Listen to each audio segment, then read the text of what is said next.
നമ്മുടെ ലൈഫിൽ ഒരു ഭൂരിഭാഗം സമയം ബാക്കിയുള്ളവർക്ക് നമ്മളെക്കുറിച്ച് എക്സ്പ്ലെയിൻ ചെയ്ത് കൊടുക്കാൻ നമ്മൾ എടുക്കുന്നുണ്ട്. നമ്മളിങ്ങനെയാണ്, ഞാൻ ചെയ്യുന്നത് ഇതുകൊണ്ടാണ് ഇത് ചെയ്യുന്നത്, ഞാൻ ചെയ്യുന്നത് ശരിയാട്ടോ, ഞാൻ ചെയ്യുന്നത് ഇതിന് വേണ്ടിയിട്ടാണെന്നൊക്കെ പറഞ്ഞിട്ട് മെജോറിറ്റി ആളുകൾ നമ്മളെ അഡ്മിറ്റ് ചെയ്യാനോ അല്ലെങ്കിൽ നമ്മളെ അക്സെപ്റ്റ് ചെയ്യാനോ നമ്മളെ നല്ല രീതിയിൽ അംഗീകരിക്കാനോ തയ്യാറുള്ളവരും അല്ല.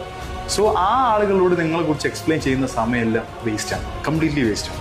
പ്രത്യേകിച്ച് ചില കാറ്റഗറി ഓഫ് ആൾക്കാരോട് നമ്മൾ ഒരു തരത്തിലുള്ള എക്സ്പ്ലനേഷൻ കൊടുക്കാൻ പറ്റും. അതൊന്നാണ് ജീവിതത്തിൽ യാതൊരു തരത്തിലുള്ള ഗ്രോത്ത് ആഗ്രഹിക്കാത്ത, യാതൊരു തരത്തിലുള്ള ഒരു മെച്ചം വേണമെന്ന് ആഗ്രഹിക്കാതെ സ്റ്റക്കായി നിൽക്കുന്ന പല കാര്യങ്ങൾ അഡിക്റ്റഡ് ആയിട്ട് സ്റ്റക്കായി നിൽക്കുന്ന ആളുകളുണ്ടാവും.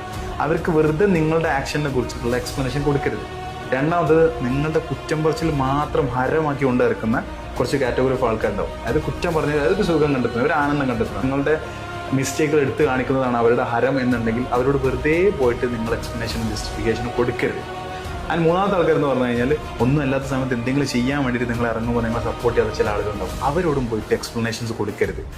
കാരണം ഈ കാറ്റഗറി ഓഫ് ആൾക്കാർക്ക് എക്സ്പ്ലനേഷൻ കേൾക്കുന്നതും ഒരു ഹരാണ്. അത് ആക്സെപ്റ്റ് ചെയ്യാൻ നിൽക്കുമ്പോൾ അതങ്ങനെ എത്രതേ നമ്മൾ റീസൺ 100% കറക്റ്റാണ്, നമ്മൾ ജസ്റ്റിഫൈ ചെയ്ത് കൊടുത്താൽ അത് 100% കറക്റ്റ് ആണെങ്കിൽ അവർ നമ്മൾ ആക്സെപ്റ്റ് ചെയ്യില്ല എന്നുള്ളതാണ് റിയാലിറ്റി. സോ വെറുതെ ഇതിനെ അതിന് സമയം കളഞ്ഞു. സോ നമ്മളെക്കുറിച്ച് എക്സ്പ്ലനേഷൻ ആരൊക്കെ അർഹതപ്പെടുന്നുണ്ട് എന്നുള്ളത് നല്ലപോലെ ആലോചിക്കുക.